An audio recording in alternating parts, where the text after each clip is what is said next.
ஒரு நாட்டில் அரசரை விசித்திரமாக தேர்ந்தெடுத்தார்கள். 5 வருடங்களுக்கு ஒரு முறை அரசரை தேர்ந்தெடுப்பார்கள்.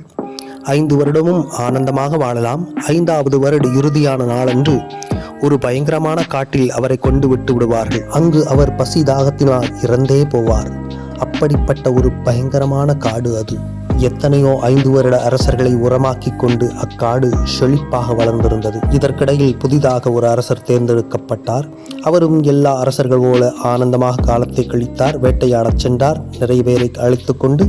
இந்த 5 வருட அரசருக்கும் 5வது ஆண்டின் இறுதி நாள் நெருங்கியது.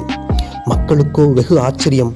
என்னடா, எல்லா அரசர்களும் ஒரே சோகமயமாக இருப்பார்கள் இறுதி நாளில், ஆனால் இவர் என்ன பேரானந்தத்தில் திளைக்கிறார் என்று. பட்டத்து யானையில் அந்த அரசனை அமர வைத்து அழைத்துச் செல்லும் அந்த மக்களுக்கு ஒன்றும் புரியவில்லை. எப்படி ஒரு மனிதன் இறக்கும் தருவாயில் பேரானந்தத்தில் திளைப்பான்? இது சாத்தியமே இல்லையே என்று. எத்தனையோ அழுத அரசர்களை நாம் இதுவரை பார்த்திருக்கிறோம். இறுதி நாளில் ஒரு அரசரை காட்டிற்கு அழைத்துச் செல்லும் போது அவர் பட்டத்து யானையிலிருந்து விழுந்து தப்பித்து ஓட பார்த்தார். நாங்கள் விட்டோமா? இல்லையே, அமுத்தி பிடித்து காட்டிற்குள் சென்று விட்டு விட்டோமே. இதெல்லாம் இப்படி இருக்க இவர் மட்டும் எப்படி இப்படி என்று மக்களுக்கு வெகு ஆச்சரியம். மக்கள் அரசனை அந்த பயங்கர காட்டில் இறக்கிவிட்டார்கள்.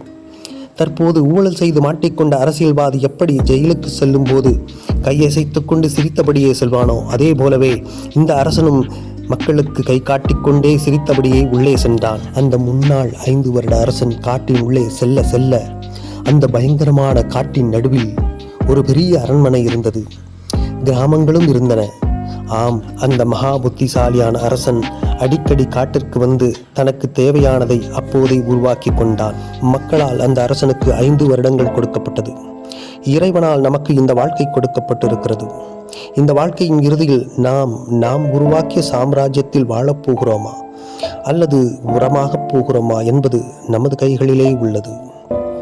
சாதாரணமானவர்கள் அழுது கொண்டே இறக்கிறார்கள். ஞானிகள் மகான்கள் சிரித்து கொண்டே இவ்வுடலை விடுகிறார்கள். நீயே உனது விதியை உருவாக்குகிறாய் என்பது சுவாமி விவேகானந்தரின் பொன்மொழி.